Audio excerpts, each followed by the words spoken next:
नमस्कार विद्यार्थी मित्रांनो, मी अर्चना पाटील आपले आजच्या या व्हिडिओमध्ये स्वागत करते।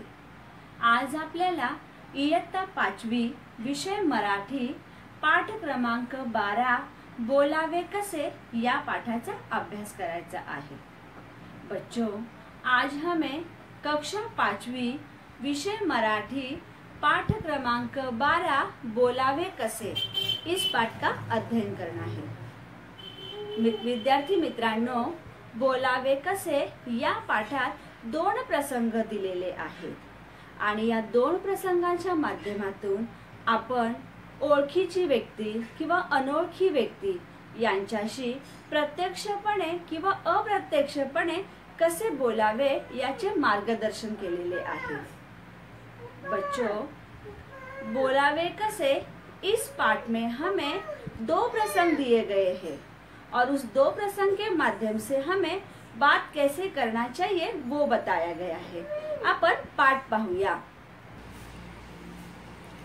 पाठ क्रमांक 12 बोलावे कसे। पहा, वाचा। विद्यार्थी मित्रांनो, येथे आपल्याला दोन प्रसंग दिलेले आहेत, प्रसंग 1 आणि प्रसंग 2।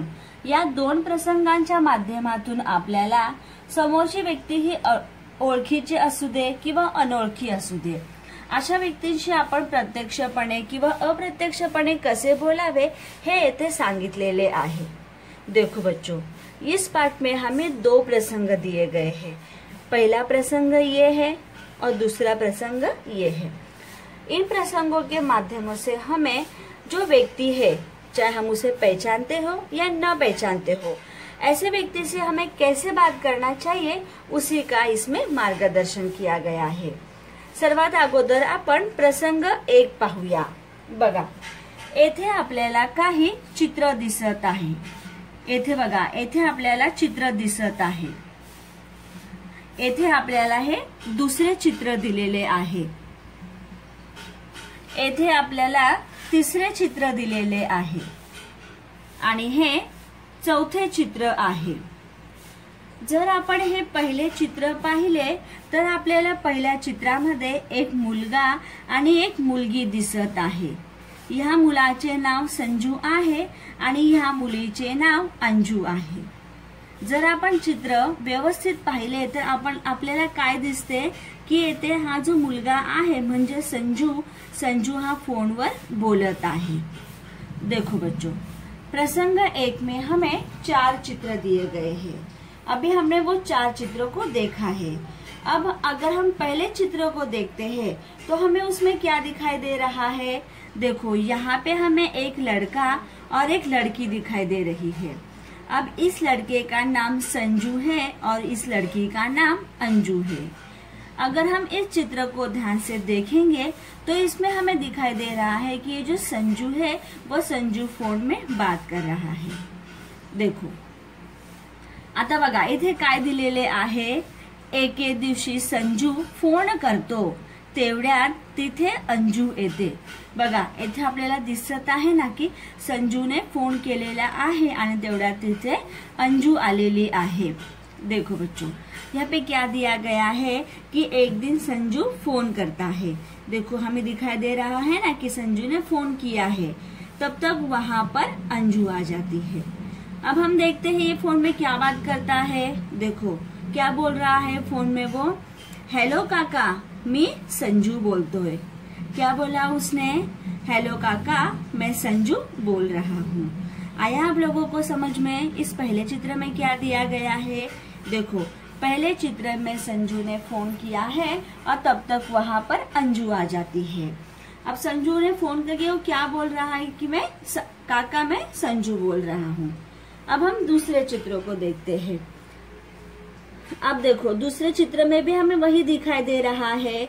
अब देखो, वो क्या बात करता है फोन में, अहो हा चुकीचा नंबर लागला आहे। म्हणजेच काय, त्याने काय केले होते, रॉंग नंबर लावला होता, चुकीचा नंबर लावला होता। म्हणून तो समोरच्या व्यक्तीला बोलत आहे की अहो हा चुकीचा नंबर लागला आहे। इसका अर्थ क्या होता है बच्चों कि ये रॉन्ग नंबर लगा है। आया आपको ये चित्र समझ में। अब हम आगे वाला चित्र देखते हैं। देखो येथे आपल्याला काय दिसत आहे की संजूने येथे फोन ठेवलेला आहे. दिसते ना आपल्याला येथे की संजूने काय केले, फोन येथे ठेवलेला आहे. बघा इथे दिलेले आहे संजू झटकन फोन ठेवतो. झटकन म्हणजे काय, लगेच, पटकन.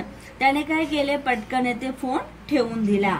देखो बच्चों हमें इस चित्र में क्या दिखाई दे रहा है कि उसे रॉन्ग नंबर लग गया था. तो जैसे ही उसे पता चलता है कि मेरा रॉन्ग नंबर लग गया है, वैसे ही वो क्या करता है, तुरंत फोन को रख देता है. देखो हमें दिखाई दे रहा है ना कि उसने क्या किया है, तुरंत फोन रख दिया. अंजू त्याला समजावून सांगते. फिर अंजू उसको समजाती है. देखो इथे पहा, तुम्हाला हे चित्र दिसत आहे. या चित्रामध्ये अंजू त्याला समजावत आहे. आता त्याला अंजू काय सांगते ते आपण पाहूया. संजू, तू चुकीचा नंबर लावला होतास, त्यामुळे तू त्या व्यक्तीला मला माफ करा, चुकून तुमचा नंबर लागला असं नम्रपणे म्हणायला हवं होतंस. बघा येथे अंजू त्याला समजवताना काय सांगत आहे की तू चुकीचा नंबर लावला होतास. म्हणजे संजूने फोन लावला होता, संजूकडून चुकीचा नंबर लागलेला आहे, त्यामुळे तू त्या व्यक्तीला, म्हणजे ज्या व्यक्तीला फोन लागला त्या व्यक्तीला मला माफ करा, चुकून तुमचा नंबर लागला असं नम्रपणे म्हणायला हवं होतं. बघा ती त्याला समजावून सांगत आहे की तू नम्रपणे म्हणजेच काय, विनयशीलपणे, कारण संजूने फोन लावला होता आणि त्याच्याकडून चुकून फोन लागला होता, चुकीचा नंबर लागला होता, म्हणून संजूने त्यांच्याशी नम्रपणे बोलायला हवं होतं असं येथे अंजू समजावून त्याला सांगत आहे. देखो बच्चों हमें चित्र में क्या समझ में आ रहा है, क्या दिखाई दे रहा है कि अंजू क्या करती है, उसे समझाती है और समझाते हुए उसे क्या कहती है कि गलत नंबर, रॉन्ग नंबर आपने लगाया है, इसीलिए आपको उस व्यक्ति को मुझे माफ कर दो, ऐसे नम्रपन से, मतलब विनयशीलता से, प्रेम पूर्वक आपको उसे बोलना चाहिए, कहना चाहिए. ऐसे अंजू क्या करती है, संजू को समझाती है. बघा जर आपण हा प्रसंग पहिला अभ्यासला तर आपल्याला असे लक्षात येते की आपण कुणाशीही बोलताना, फोनमध्ये असू दे की समोरून असू दे, प्रत्यक्षपणे असू दे, कुणाशीही बोलताना आपण नेहमी नम्रपणे बोलायला हवे. जर आपण फोन लावला आणि आपल्याकडून जर चुकीचा नंबर लागला तर आपण त्यांना नम्रपणे मला माफ करा असे बोलायला हवे. देखो बच्चों ये जो पहला चित्र है, ये जो पहला प्रसंग दिया गया है, इस पहले प्रसंग के माध्यम से हमें क्या सीखने मिल रहा है. अगर हम किसी को फोन लगाते हैं और वो हमसे रॉन्ग नंबर लग जाता है तो हमें उसे आदर पूर्वक, प्रेम पूर्वक बात करना चाहिए. मुझसे गलती हो गई, माफ करो, ऐसे हमें उसे आदरता से, सम्मानता से बात करना चाहिए. चाहे वो फोन में बात करें हम या सामने से किसी से भी बात करें, अगर वो व्यक्ति हमसे बड़े हैं तो हमें उनका सम्मान करना चाहिए, आदरता से हमें उनसे बात करना चाहिए. ये हमें क्या मिला है, पहले प्रसंग से सीखने मिला है. तो आप भी ये बात याद रखोगे. आप जब भी किसी को फोन लगाओगे और आपसे अगर गलती से रॉन्ग नंबर लग जाएगा तो आप उनसे आदरता से बात करोगे, या सामने से प्रत्यक्ष रूप से अगर आप किसी से, आपसे बड़े लोगों से अगर भी आप बात करते हो तो उनसे आप प्रेम पूर्वक, सम्मान पूर्वक ही बात करोगे. आता आपण प्रसंग दुसरा पाहूया. बघा प्रसंग दुसऱ्यामध्ये आपल्याला येथे 4 चित्र दिलेले आहेत. बघा हे चित्र क्रमांक 1, हे चित्र क्रमांक 2 आणि हे चित्र क्रमांक 3, हे चित्र क्रमांक 4. या 4 चित्रांच्या माध्यमातून आपल्याला दुसरा प्रसंग समजवण्याचा प्रयत्न केलेला आहे. बघा हे जे पहिले चित्र आहे, या पहिल्या चित्रामध्ये आपल्याला जर आपण लक्ष दिले तर येथे आपल्याला बस दिसत आहे, म्हणजे हे बस मधील चित्र आहे. बघा खूप सारी गर्दी दिसत आहे ना, आणि येथे काही लोक सीटवर बसलेले आहेत आणि येथे ही वृद्ध व्यक्ती जी आहे ती उभी आहे आणि बसमध्ये भरपूर गर्दी आहे. देखो बच्चों अगर हम इस पहले चित्र को ध्यान से देखेंगे तो हमें पता चलता है कि ये जो पहला चित्र है ये बस का चित्र है ना। देखो दिखाई दे रहा है ना हमें कि कुछ लोग सीट पर बैठे हुए हैं और कुछ लोग खडे हैं। हाँ, आता आपण इथे काय लिहिलेले आहे ते वाचूया। बसमध्ये खूप गर्दी, शेजारी एक आजी उभ्या आहेत, दिनेश एका जागेवर बसला आहे। देखो दिसत आहे ना आपल्याला की बसमध्ये खूप सारी गर्दी आहे आणि येथे शेजारी म्हणजेच बाजूला एक आजी, बघा इथे आजी आपल्याला दिसत आहेत ना उभ्या, इथे ह्या आजी उभ्या आहेत आणि दिनेश एका जागेवर बसला आहे। बघा इथे आपल्याला दिनेश हा बसलेला दिसत आहे। देखो बच्चों, बस में बहुत गर्दी है, बहुत भीड़ है और यहाँ पे शेजारी मतलब बाजू में, आजी मतलब क्या, नानी या दादी, यहाँ पे देखो हमें खड़े दिखाई दे रहे हैं और यहाँ पे दिनेश बैठा हुआ है। ये पहला चित्र है। आता आपण दुसरे चित्र पाहूया। बघा आता आपल्याला या दुसऱ्या चित्रामध्ये काय दिसत आहे की दिनेशने पाहिले की येथे आजी उभे आहेत, म्हणून दिनेश काय करतो, येथे आजीला बसण्यासाठी जागा देत आहे। बघा इथे काय दिलेले आहे, आजी उभ्या असलेल्या दिनेशला दिसताच तो आपल्या जागेवरून उठतो आणि काय बोलतो, आजी तुम्ही या जागेवर बसा। बघा जसे दिनेशने बघितले की येथे आजी उभ्या आहेत, तो पटकन आपल्या जागेवरून उठतो आणि आजीला सांगतो की आजी तुम्ही या जागेवर बसा। देखो बच्चों, इस दूसरे चित्र में हमें क्या दिखाई दे रहा है, जैसे ही दिनेश ने इस आजी को, आजी मतलब नानी या दादी, जैसे ही उसने खड़ा देखा वैसे ही वो तुरंत खड़े हो गया और खड़े होकर आजी को बोलने लगा कि आजी आप क्या करो, मेरी जगह पर बैठ जाओ। देखो दिखाई दे रहा है ना आप लोगों को, दिनेश यहाँ पर खड़ा है और आजी का हाथ पकड़ के आजी को कह रहा है कि आजी आप क्या करो, मेरे जगह पर बैठ जाओ। आता आपण पुढचे चित्र पाहूया। बघा येथे आपल्याला काय दिसत आहे की दिनेश हा उभा आहे आणि आजी येथे बसलेल्या आहेत। बघा आजी दिनेशच्या जागेवर बसलेल्या आहेत ना आजी दिनेशच्या जागेवर आणि आजी त्याला काय म्हणत आहेत, किती गुणी मुलगा आहेस तू, त्याच्यामध्ये गुण आहे ना, तो गुणवान आहे ना, गुणी म्हणजेच काय तर गुणवान, तो गुणवान आहे। त्याने काय केले, आजीला इथे बसण्यासाठी जागा दिलेली आहे, म्हणून आजी त्याला काय बोलतात की तू किती गुणवान मुलगा आहे।